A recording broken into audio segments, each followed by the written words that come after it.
Sveiki pokalbį apie kokybę klausytojai. Vėl grįžtam su Agile tema ir tęsim toliau prie mūsų svarbių temų.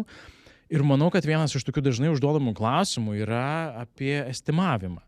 Ir ar testuotojai turėtų estimuoti ir kaip tai turėtų padaryti, nes tu gali girdėjau kelis būdus, kaip tai padaryti. Tu gali ant to pačio storio uždėti tą estimate testavimo, tarkim, programuotojas duoda 5 story pointus ir tu dar uždedi, kad jeigu Fabionaccio, tai uždedi dar 3 testavimui, tada iš visų gaunasi 8 story pointai. Ar visgi reikėtų kurti vieną taską programavimui, vieną taską testavimui ir jie atskirai estimuoti, nes tarkim, jeigu yra paprastas pakeitimas, bet jis yra modulinis ir tas modulis yra perpanaudojamas. Tarkim, UI'os kažkoks elementas ir pakeitimas yra labai nedidelis, bet tu žinai, kad tau visą sistemą reikės perbėgti ir iš naujo ištestuoti, ar ten gražiai veikia. Tai galbūt gali ten kitą estimate duoti negu developeris. Ir taip pat yra kita ta metodologija, kad neestimuoti. Tiesiog tai yra development effortas, mes įskaičiuojam, estimuojam, kiek mums developmento reikės tam funkcionalumui sukurti. Ir jisai yra mūsų tas velocity, kuris komandos yra apibrėžimas ir testavimo effortas ten neįeina. Tai kaip iš tikrųjų reikėtų? Arba kaip patogiau? Best practice. Čia labai toks geras klausimas. Nežinau, iš kur kodėl jisai kyla, kodėl jis ateina, bet aš taip turėčiau spėjimą, kad labai dažnai, ypatingai jeigu komandas dirba pagal Scrumą, paskaito Scrum gidą ir ten randa apibrėžimą development team arba kartais kai kurioje literatūrai vartoja developers ir galvoja, kad tai yra tik tai apie developerius. Bet Scrum gidas development team apibrėžia visą komandą ir ten gali būti tiek developeriai, tiek testuotojai. Jeigu daromas estimavimas, tai turėtų būti bendras effortas tiek developmento, tiek testavimo. Tai neturėtų būti bandoma kažkokia tai išvesti formulės ir daryti sumą. Tiesiog turėtų būti vienas estimatas bendrai, kokio efforto pareikalaus tas darbas, kad jisai būtų padarytas. Kol atsiranda tas pajautimas, tas jausmas, tai taip būna, kad komandos ten bando estimuoti atskirai developmentą, po to testavimą, sudėti ir gauna tą bendrą skaičių. Scrumas yra apie sužinojimą tai, ko nežinai, ar ne? Kad remtis savo patirtimi. Tu kažką tai padarai vieną kartą, pasimokai, darai kitą kartą ir pasilygini. Aha, prieš tai dariau taip, reikėjo tokio efforto, šitas atrodo panašus, gerai, ko gero bus toksai. Reikalingas toksai effortas. Komandoje žmonės turi kalbėtis, kaip bus padaryta, kaip bus testuojama, kokius scenarijus reikės padengti, kokios sritis bus afektintos ir taip toliau. Ir pagal tai po to estimuoji ir tą bendrą effortą. Tai testuotojai turėtų turėti bendrą supratimą apie developmentą, developeriai turėtų turėti bendrą supratimą apie testavimą. Tai nenutiks iš karto, bet su patirtimi tai tiesiog susiformuos ir tada komandom bus kur kas lengviau. Vėlgi, jeigu estimuojama yra ir jeigu yra žaidžiamas planning pokeris, labai dažnai būna, kad ten developeris duoda vienokį skaičių, testuotojas dažnai duoda visiškai kitą skaičių. Ir jeigu tada atsiranda diskusija, tai labai gerai ir pasimato, kodėl vienas supranta taip, o kitas supranta šitą dalyką taip. Tai kai tu padiskutuoji ir tu pradedi tada suprasti, čia galbūt yra daugiau dalykų, arba developeriai kartais, jeigu duoda mažesnį estimatą, jie nepagalvoja apie galimą testavimo effortą, ką tai gali paliesti. Tai ta diskusija vėlgi duoda tokį bendresnį supratimą, kokią įtaką bendrai visam produkte arba visoje sistemoje tas pokytis gali turėti. Tai estimavimas turėtų būti, bet jis turėtų būti bendras. Nebent, aš žinau irgi pavyzdžių, kai komandos neestimuoja absoliučiai, bet jie turi tam tikrą pasiekę brandą ir jie savo visus darbus sugeba susiskaidyti iki pakankamai nedidelio dydžio, kad jie žino, kad jie neužtruks daugiau negu kažkoks tai laiko tarpas. Nerekomenduoja estimuoti laiku šiaip apskritai, bet tiesiog jie mato, kad jie turi tą pajautimą, kad per šitą sprintą mes galim pilnai padaryti visą šitą skaupą ir jie ramiai komitinasi tam ir tikrai pasiekia rezultatus. Tai tiesiog jie neestimuoja tasko pas save. Bet kad atsirastų tas pajautimas, supratimas, jeigu yra būtinybė vėlgi komunikuoti su klientais, kada jie gali tikėtis pokyčio, tada estimavimas yra reikalingas. Bet jeigu komanda yra pakankamai brandi, kartais galbūt ir to estimavimo ir nereikia. Viskas priklauso nuo to, kaip jie geba deliverinti tai, ką pasižada, kaip jie geba susiskaidyti visus darbus apsibrėžti savo skaupą. Dažnu atveju estimavimas padeda komandai. Ir kai skaičiuojamas, tarkim, jeigu mes į tam estimate įdedam ir testavimo effortą, vėliau tas deliveries yra skaičiuojamas į mūsų velocity. Ir tada kitą savaitę, kitą sprintą mūsų velocity yra didesnis, mes galim pasimti daugiau taskų. Ir jeigu, tarkim, testuotojas susirgo arba, tarkim, programuotojai, keli susirgo, ir mes kaip ir komanda vis tiek dar, kai skaičiuojam per žmogų velocity, tai mes testuotojus irgi įtraukiam į tą patį velocity. Ir tai gaunas, kad išsikraipo, nes jeigu yra 2 programuotojai ir dar 2 testuotojai, tu nepadarysi to efforto, nesuprogramuosi. Ir tada gaunas, kad tu vis tiek negali kaip komanda deliverinti savo velocity. Vadinasi, tiesiog galbūt kabinėjimasis prie tų tokių edge case'ų, bet tada tas skaičius velocity, jisai toksai jo, bet ne, atsiranda. Tavo dabar pateiktam situacijos pavyzdį girdžiu velocity per komandos žmogų, per komandos narį. Čia jau yra viena klaida. Velocity yra visos komandos. Tai turi būti skaičiuojama per komandą, o ne per žmogų. Tai kaip jeigu, pavyzdžiui, žinai, kad serga arba tu stogauja pusę komandos, tai tu negali mažinti savo velocity, vis tiek dar komitinėsi tą didesnį? Ne, tai tiesiog turimiesi savo patirtimi, ar ne? Ir jeigu jau turėjai kažkokią situaciją, kai prieš tai komandos žmogus susirgo ir tu žinai, kad tuo metu komanda deliverins tam tikrą skaičių story point. Apskritai, tas velocity turėtų būti, nežinau, skirtingose literatūrose galima rasti skirtingus pasiūlymus. Mano praktikoje, kas geriausiai veikdavo, kai komanda perina kažkokiu 5-7 sprintus ir kai tu matuojasi tą velocity, tada iš tų 7 sprintų išmeti didžiausią velocity, koks buvo, ir mažiausią, ir išlikus išsivedi vidurkį. Tai tokiu atveju tu žinai, kad komanda gebės pasiekti tai. Ir jeigu ten kažkas atostogauja, kažkas susirga, iš patirties žinai daugmaž kiek ten tą velocity galbūt susimažinti. Kartais būna, sako, mes komanda jaučiasi labai patogiai ir sako, ne, mes padarysim viską tiek pat. Bet tiesiog reikia tą pasižiūrėti ir reikia sekti tą metriką, bet skaičiuoti per žmogų. Kaip ir skaičiuoti valandom arba dienom, sakyčiau, yra labai rizikinga. Ir tai kelia, bent jau mano požiūriu, tai gali sukelti labai daug streso komandai. Ypatingai, jeigu kažkas labai stebi komandos progresą. Tai gali būti labai daug klaustukų komandai, kodėl jie nepadarė vieno ar kito dalyko, nes tas laikas jau praėjo. Gal čia man tas toksai tiksliuko backgroundas bando prasimušti, kad negali būti, kad komanda dabar tokiu sąstatu padaro, tarkim, 30 story pointų.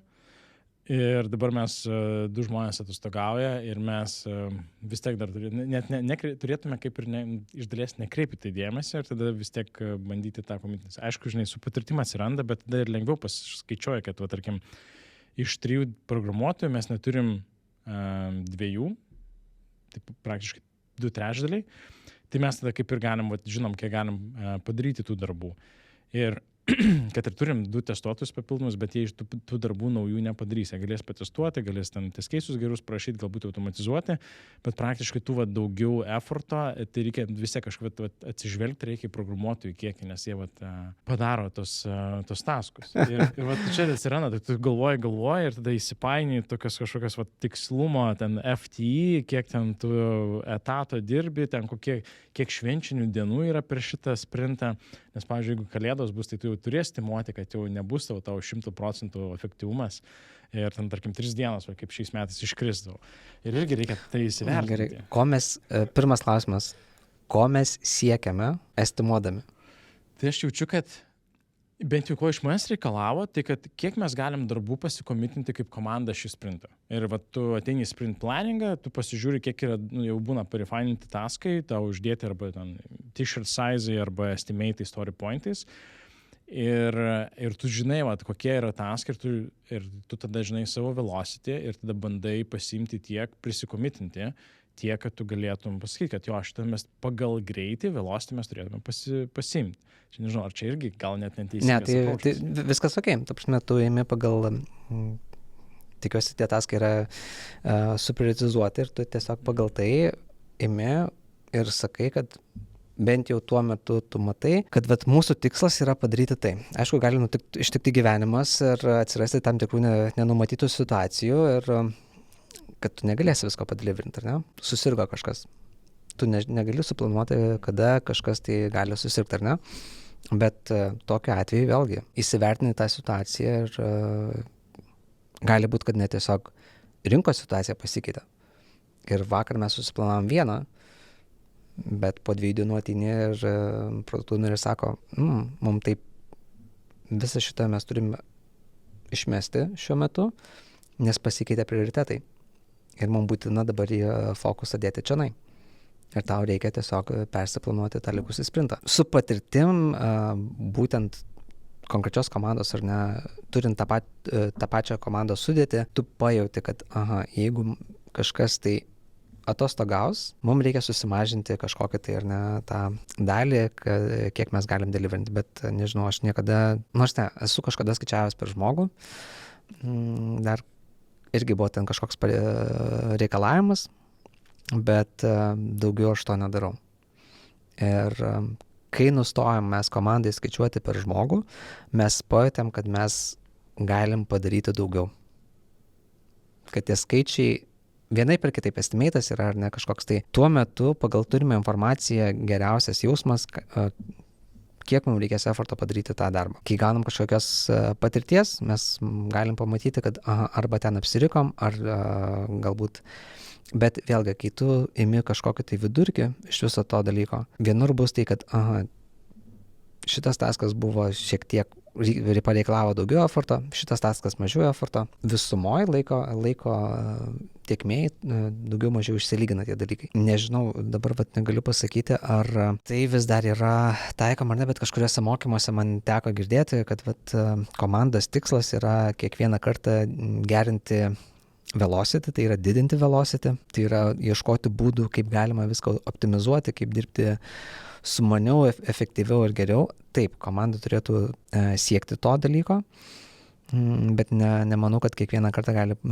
kiekvieno sprinto metu komanda gali padidinti savo velocity, bet tam tikrų improvementų gali tikrai padaryti. Man atrodo, kad skaičiuoti per žmogų nėra pats teisingiausias būdas. Gerai, galim dar pasunkinti užduotį. Jeigu tu turi cross-funkcinę komandą, tai joje gali būti ne tik tai testuotas programuotojas, bet gali būti back-end programuotojas, front-end programuotojas ir mobile programuotojas. Ir dar yra tekę turėti ir DevOps inžinierių, kuris yra vis dar toj pačioj komandai.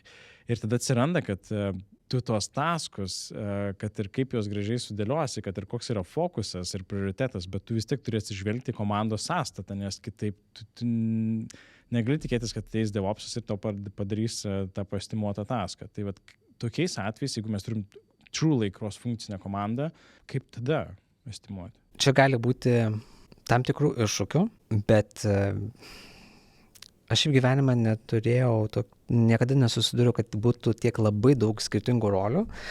Mes esam turėję situaciją, kai mes neturėjom dedikuoto žmogaus, ten tarkim dizaino, bet kai būdavo poreikis, mes gaudavom dizaino žmogų padaryti vieną ar kitą taską. Tai tokiu atveju mes tiesiog siunčiam reikalavimą dizaino žmogui, kad mums reikia to padaryti ir tai eina kaip atskiras taskas. Kai gaunam dizainą, mes jau tada planuojamės developmentą. Kai susideda tiek daug dedamųjų, tai taskas, ko gero, turi būti suskaidytas atitinkamai, kad būtų sumažintas priklausomybių skaičius. Ir pirmą pasidarai tą dalį, tada darai tą dalį, tada darai tą dalį.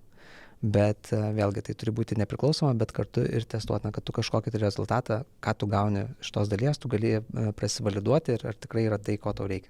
O būtent tokiu atveju, tai kaip, tarkim, sprint planningas, tai tu vis tiek kažkaip turi įsivertinti, kokiu tasku tu gali paimti ir maždaug kokį kiekį jeigu žinai, kad turi ten 2 mobile developerius, vieną backendo ir tada, kaip Kai yra... ar čia turėtų būti kelios atskiros komandos, šis klausimas? Šiaip dažniausiu atveju tai ko gero taip. Arba tiesiog taikyti skirtingą metodiką, praktikas, frameworkus, su kuo pats esu susidūręs dažnai, kad ateina ir sako, vat Scrumas neveikia.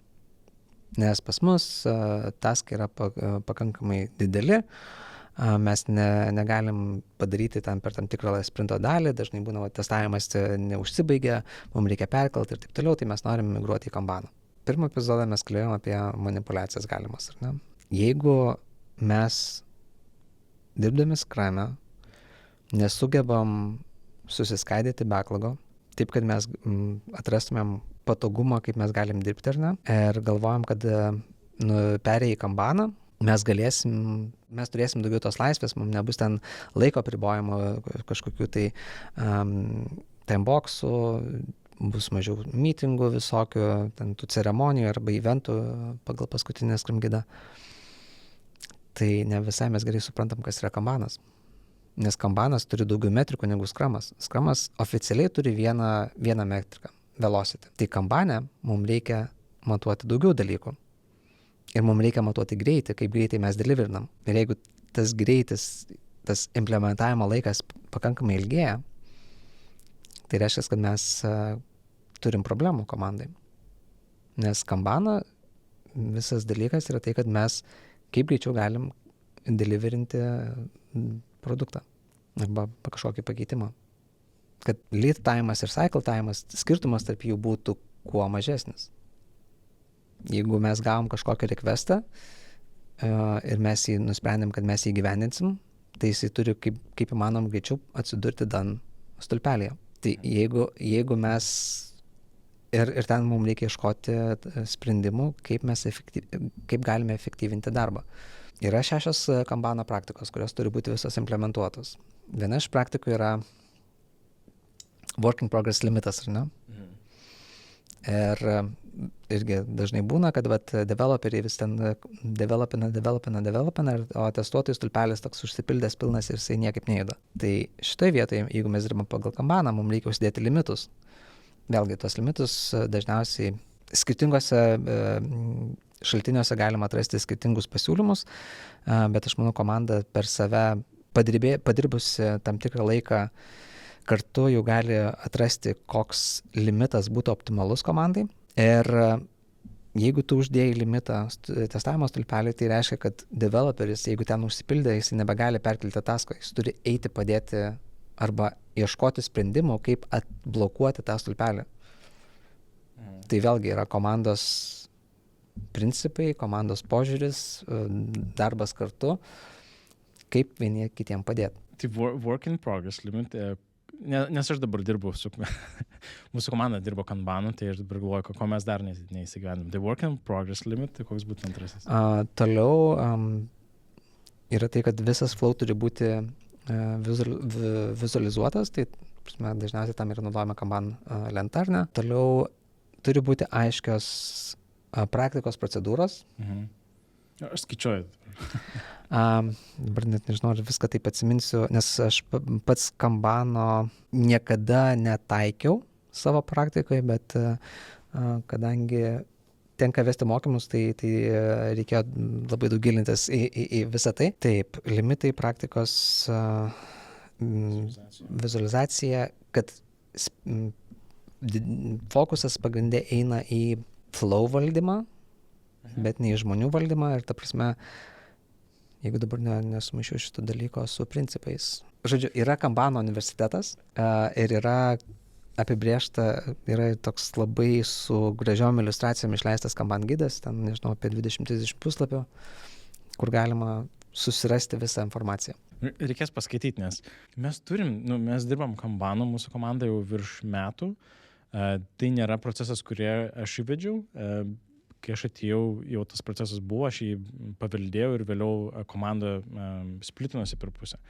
Ir mes dabar jau savo praktikas įgyvendinam, bet Mums jisai pakankamai gerai veikia su mūsų užduotimis, kuriams mes dirbam ir mūsų SLAs, kuriuos mes turim, tos Service Level Agreements. Mums Kanbanas yra vienas iš pagrindinių būdų, kaip tai įgyvendinti, neperplanuojant ir nerestimeitinant ar commitmentų savo nekeičiant. Bet ką mes įsigyvendinom, kas mums padėjo, tai mes turim weekly focus. Ir tie taskai, jie visą laiką yra suprioritizuoti ir kartais atsitinka taip, kad tu tiesiog užsiblokuoji, ten negali ir laukia kitos komandos ir kaip ir tada jau kitą pasiemi taską, bet pas mus yra tokie weekly focus, kuriuos mes visą laiką pasitikrinam per mūsų stand-upus ir pasičekinam, kaip mums sekas. Jeigu mes įgyvendinam, išbraukiam, tada jau gali daryti galbūt kažkokius kitus dalykus pagal prioritetus, bet yra visą laiką weekly focus, kur reikia stengtis padeliverinti. Ir mums tas padėjo ir jisai įgyvendinti tos mūsų tikslus pasiekti. Ir neturime estimatų. Kanbane nebūtina estimuoti. Okay. Net ir nereikėtų estimuoti, tiesiog, nes tu matuojasi laiką, kaip greitai tai nukeliavo iki dan. Šiaip reikėtų tas metrikas žiūrėti. Tai yra ten lead time'as, cycle time'as, work in progress limitai ir dar gali būti, kiek žinau, ne visi tą skaičiuojasi, bet gali būti tas kiekis darbų per tam tikrą laiko tarpą. Tarkim, kiek pavyko pasidaryti darbų per savaitę. Čia vienetais tiesiog. Vienetais, jo.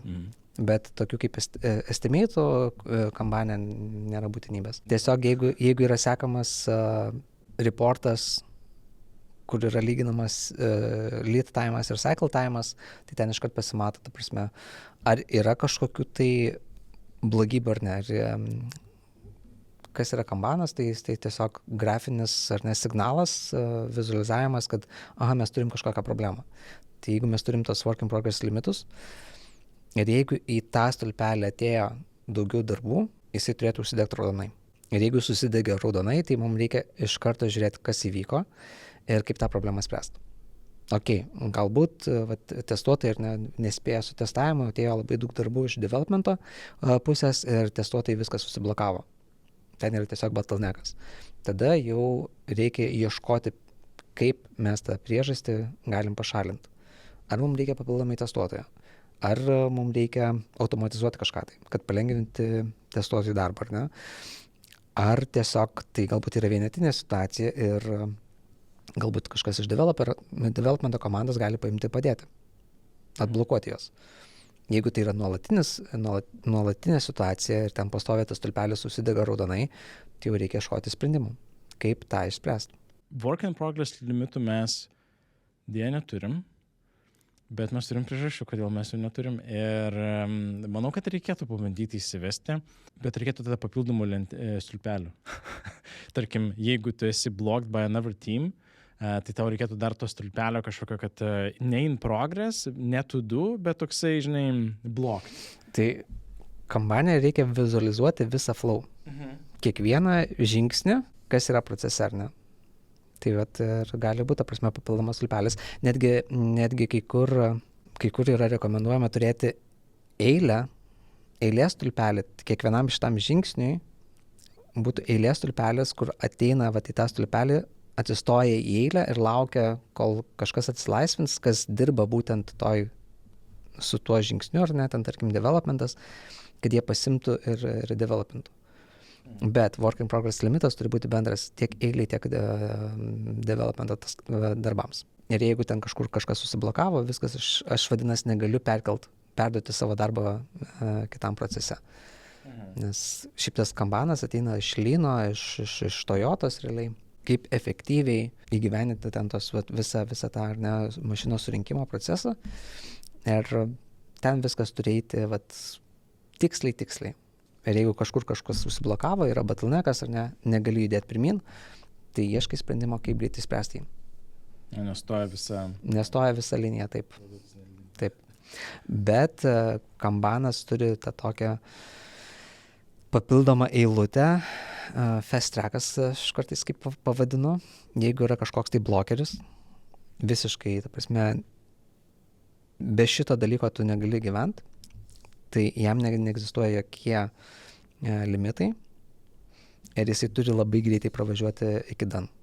Tai reiškia, kad jeigu ten kažkas atsirado, tai visas komandos fokusas eina į tą fast tracką ir kaip greičiau jį prasukti per visą procesą, per visą flow, kad jis eitų į done. Labiau atškeisam, tokiam hotfixam blokeriam. Taip.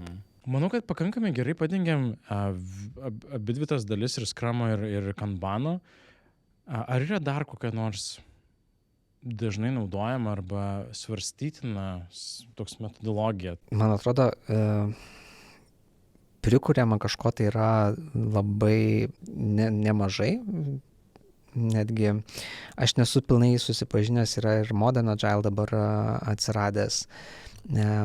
Atsiranda kiti frameworkai, kurie turėtų spręsti vieną ar kitą problemą, su kuo susiduria komandos, bet dažniausiai naudojami yra Scrumas ir Kanbanas. Po to jau, jeigu dirba kelios komandos tarpusavėje, tai gali būti naudojami frameworkai, kurie padeda susidėlioti procesus tarp komandų. Tai yra tas pats SAFe, Skilled Agile Framework, kuris ko gero labiausiai yra išmarketintas ir galbūt dėl to taip gerai žinomas, bet ir galbūt dėl to daugelis organizacijų pradeda naudoti jį.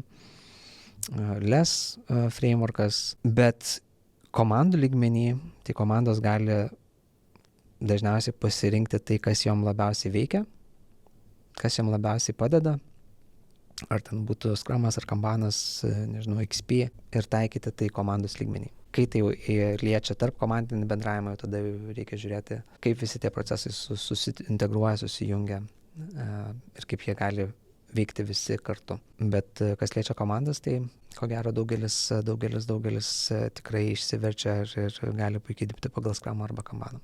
Aš asmeniškai labiausiai mėgstu Scrumą, nes tai padeda turėti tam tikrą discipliną, nes tu gyveni cikle ir pasimatuoji, pasižiūri rezultatą, ką tu gauni, ką tu pasiekiai ir ką reikia tada keisti, ko nebedaryti, ką daryti.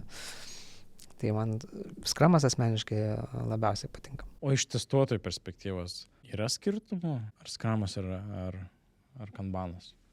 Kuriam patogiau, lengviau, mažiau streso? Mažiau streso, tai ko gero būtų Scrum'e. Scrum'e. Nes Kanbanas tai yra tai, kad realiai tu padarai darbą, tau reikia daryti regresiją, ar ne? Ar tai nesukėlė problemų, ir taip su kiekvienu tasku. Arba Kanbane, ko gero, reikia labai daug automatizacijos, kad išvengti tų tokių bottleneckų, trikdžių, kad išlaikyti tą efektyvumą. Nes Kanbane tu realiai releasinį nuolat. Scrum'e tu turi ciklą ir tikėtina, kad sprinto pabaigoje tu turėsi paruoštą produktą, kurį tu gali išreleasinti. Bet nebūtinai tu turi releasinti. Kai Kanbane yra nuolat tikimasi, kad tu darai tuos dažnus releasus. Pas mus yra tokie kaip batchai, mes žinom datą, code freeze, mes kiek padarom iki to, tada jis nukeliauja code freeze ir išvažiuoja, tada mes tiesiog toliau savo Kanbanų dirbame. Taip, tu prasme gali ten tuos, nežinau, traukinius kurtis ar dar kažką, bet realiai, kai su kiekvienu pakeitimu tau turi būti jau tai veikiantis dalykas. Aš gal iš savo patirties, gal pas man kartesnė patirtis buvo kaip testuotojo, tai man Scrumas keldavo stresą. Pas mus būdavo 2 savaičių Scrumai, tai sprintai jo, 2 savaičių sprintai ir praktiškai sprinto pradžioje tu darai regresiją, tada bandai išsišluoti, išsikopti, galbūt automatizuoti, kiek išeina, tada į antrą sprinto pusę pradeda kristi darbai. Tie darbai būna dažniausiai į tą antrą pusę jau tie didesni, kur, tarkim, užtruko 2 savaitės developinti, tai ten ir daugiau testuoti reikia, galbūt daugiau to grįžimo atgal būna, ar ten kažkokių klaidų pastebėta. Ir tada visi kiti irgi atrodo, taip jaučiasi, kad visi kiti darbai irgi sukrenta viskas į galą to sprinto antros savaitės. Ir tu tiesiog kapstaisi, bandai, tada visi pradeda skubėti, nes tada atsiranda visi pajaučia, kad to demo. Mums reikia viską uždaryti, arba bent jau bandyti, gal taskas yra done, bet išekstraktinam bugą kaip atskirą, ištvarkysim kitą sprintą ir tada atsiranda tas toksai spaudimas iš visų pusių ir programuotojai atrodo, kad kada čia ištaisysi, ar čia pavyks man užsidaryti savo story pointus, ar aš gausiu juos ar ne šį sprintą. Tu nenori paleisti kokybės iš rankų ir tada vis tiek atsiranda toks jausmas, kad tu kaip ir gatekeepini ir tau atrodo, tik tau vienam rūpi kokybė, o visiems kitiems rūpi story pointai, kad ten tik geresnis velocitis būtų. Ir tada atsiranda demo, reikia pasiruošti demo ir tada po demo tada būna kažkaip tai bandai užsibaigti visus taskus, išreleasinti, į code freeze spėt ir tada vėl ciklas iš naujo regresijoje į kažkokių klaidų randi, bugų, tada grįžta iš anos sprinto atidaryti vos net taskai, jau netidarinėjai, jeigu uždaryti būna, bet ir tada taip kartuojas ir taip atrodo, kad tas toksai roller coasteris yra kas 2 savaitės, tai praktiškai 2 kartus per mėnesį tu praeini tą kančią, streso tokia. Ir ta komanda į tave žiūri, o ne, vėl matai, kad ten testavimas, ten per daug bugų randa. Ir toksai, taip, bet čia neišgalvoti, čia iš tikrųjų yra tos klaidos. Ir taip, čia galbūt iš dalies yra komandos ta problema, kur mes kalbėjom prieš tai buvusiam epizode, kad kokybė atrodo, kad rūpi tik tai testuotojam ir tada visi atrodo, kad tik tai į story pointus padėti tau kaip ir nenori, bet tai tave visi žiūri ir ten, žinai, čia tas bottleneckas eina. Ir toks jausmas yra ir tu tiesiog patampi tas blogiukas, kuris vienintelis atrodo kovoja už kokybę. Kartais testuotojai taip, jie per daug, žinai, gatekeepina. Ne, turi būti tobulai padarytas taskas, visi pikseliai turi ten lygiuotis ir ten viskas turi būti gražu tobula, ten mes nedarom iteracijų, mes darom, žinai, viskas yra amžinai, taip turi būti, neištaisysim. Ir taip iš testuotojų yra kartais tas mindsetas blogas, bet aš dažniau susiduriu, kad su komanda. Taip. Ir man tikrai pripažinsiu, kad man buvo tie sprintai, man būdavo stresas. Bet gal dėl to, kad aš perfekcionalistas šiek tiek į tą pusę linkęs, irgi pats savo spaudimo pasidarai kažkokį. Bet iš komandos tikrai tas būdavo. Ir aš nežinau, ar dabar jau tas išgyvendinta dingę industrijoje, ar vis dar likę? Ne, aš manau, kad gali būti likę, bet vėlgi čia labai priklauso nuo mindseto, nuo vertybių, nuo principų, nuo pačios komandos. Jeigu aš tokioje situacijoje esu, tai ir bandau, tarkim, pakeisti komandos mindsetą ir man nesiseka, tai gal bloga komanda, ne? Galbūt reikia paieškoti kitos komandos, taip. Aha.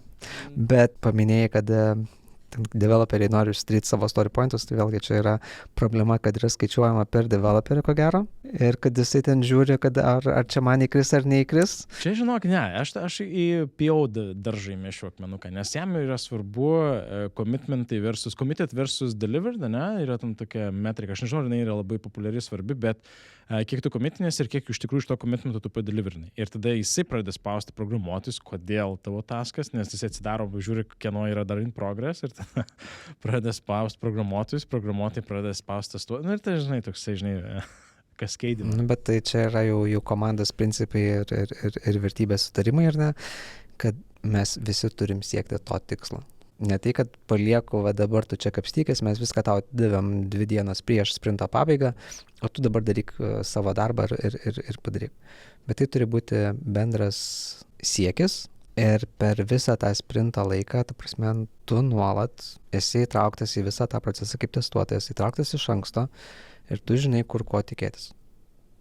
Ir tu galbūt netgi kartais gali ir pasakyti komandai, žiūrėkit, galbūt galit padengti šitą dalyką automatiniais testais. Ir man sumažės laiko rankiniam testavimui, ar ne? Ir aš galėsiu fokusuotis į kitus dalykus, kur yra, tarkim, labiau rizikingi ir kažkokius ten edge cases padengti. Galbūt tą effortą, kur jie skirtų daryti dar papildomai story pointam, tarkim, dar papildomam taskam, kuriuos tau reikės testuoti, tu tiesiog tą energiją nukreipi kažką tokio, tarkim, automation, nes jeigu visa komanda pamato, ne, kad ten visą laiką, kiekvieną sprintą tas pats kartojasi, tai jo, jeigu arba reikia samdytis dar papildomą testuoti, arba tada programuoti effortą, bandyti nukreipti tą tokią, kad pagalbos. Taip. Kaip pagalbos ratas. Mes turėdavom ten nightly buildus, tai būdavo, kad kiekvieną rytą ateinu į darbą, aš pasiimu nightly buildą, kuris turi visus pakeitimus, kas buvo padaryta dieną prieš tai. Ir netgi kartais būna, kad aš neinu ten atskirai per kiekvieną taską testuoti atskirai, vat, šitą reikia, čia buvo tas padaryta, tas padaryta, aš pasimdavau Nightly buildą, pasižiūriu, tie pakeitimai pateko. Ir tiesiog darai bendrą testavimą, jau tu žinai, kad tie dalykai buvo pakeisti, vadinasi, tau reikia prarandi tuos testus, bet ne per kiekvieno tasko atskirai, bet bendrai testuoja tą buildą ir tada žiūri, yra kažkokių bugų, tai bus susijęs su šito pakeitimu, bus susijęs su šito pakeitimu. Ir tada kalbėsi su developeriu ir žiūrėk, dėl ko čia galėjo vykti. Tai taip kaip kaplini taskus, kurie yra labai panašaus skaupo ir tiesiog bandai tų pačių tas keisų 2 kartus, kad nereikėtų raninti, galbūt palaukia, kol tas atvažiuos ir tada juos abudu iš karto testuoja. Tokia optimizacijos tokios. Ta prasme, optimizuoja tą visą, žinai, nes ir kartais netgi būna galbūt laiko švaistymas, jeigu netgi pakeitimai daromi toj pačioj srityje arba šalia vienas kitą, ar ne, ir tu kiekvieną testuoji atskirai. Taip, jeigu yra kažkokia problema, atrandi kažkokią problemą, galbūt tau reikia įsiaiškinti, ar šitas pakeitimas sukėlė, bet dažniausiai tai nėra galbūt ir svarbu. Tu tiesiog jau turi tą galutinį rezultatą, kad jeigu šitas buildas išvažiuos į productioną, jis turės tą problemą. Vadinasi, ją reikia spręsti. Jeigu tai tikrai yra svarbu ir kritiška ir taip toliau. Vėlgi galima pakalbėti su komanda, su product owneriu, ar tai yra problema, nes galbūt kai kas pasakys, kad kai yra klientinė dalis aplikacijos ir administracinė dalis aplikacijos ir ten neveikia gerai spausdinimo funkcija. Bet buvo workaroundas, kad spausdinti gali ten iš kažkur tai. Įsivertinus, kiek žmonių naudojasi administracinę panelę, kiek dažnai jie ten daro spausdinimą, buvo nuspręsta, kad mes ten galim iš vis išmesti tą mygtuką, pašalinti, nes mums ten nesvarbu. Jeigu reikės, yra keisas, kaip padaryti. Mums tiesiog reikia dokumentuoti, instruktuoti vartotoją, kad tokiu atveju, naudotis tą funkciją čia. Toks paprastesnis sprendimo būdas, gal kad nestabdyti releaso. Ir netgi kartais tie, dėl ko aš sakau, kad ir testuotojai turi būti įtraukti anksti, nes ar tikrai viską mums reikia padaryti? Ar tikrai mums reikia daryti viską 100%? Aišku, releasinti be bugų reikia, bet kai kurie reikalavimai galbūt jie nėra darantis kažkokį impaktą, tai irgi kartais nebijot pačelendžinti tą patį product ownerį. Ar tikrai mes norim šitą padaryti? Skaupą sumažinti. Taip. Vien tik tai, kad jeigu galima tą skaupą bent jau į 2 dalis suskaldyti, jau būtų paprasčiau ir komandai, ir pačiam deliveriui. Jeigu testuotas yra įtrauktas, jis gali tą pačelendžinti, pasižiūrėti, pasiklausti. Priartėjom vėl į pabaigą šio epizodo ir ačiū tau už įžvalgas. Ačiū. Ir manau, kad buvo gerų patarimų, kai kuriem galbūt ir specifinių situacijų irgi apibūdinimas irgi padėjo galbūt suprast, kad jie nėra vieninteliai, galbūt mes pasidalinom kažkokiais patarimais, kaip iš jų išeiti, kokius klausimus kelti, arba gal tiesiog tai yra komanda, kuri nėra sutverta Agile'ui, Scrum'ui ir jie dar nėra mature enough, kad būtų laikytųsi tikra Scrum komanda. Jeigu turėsi dar kokių klausimų, galite rašyti, komentuoti po epizodo, mes pasižiūrėsim, atsakysim tos klausimus. Jeigu gausim labai gerų klausimų, tai gal netgi padarysim dar vieną 3 epizodą apie Agile, kur galėsim juos ir būtent ir paliesti, nes mes galbūt turėjom vienokias situacijas, bet jūs kaip vartotojai, kaip testuotojai savo komandų galite atnešti mums dar įdomesnių situacijų, kurias mes galime aptarti. Tai labai laukiam jūsų grįžtamo ryšio ir ačiū Jums ir ačiū mūsų pašnekovui ir iki kito karto. Iki. Ačiū, iki.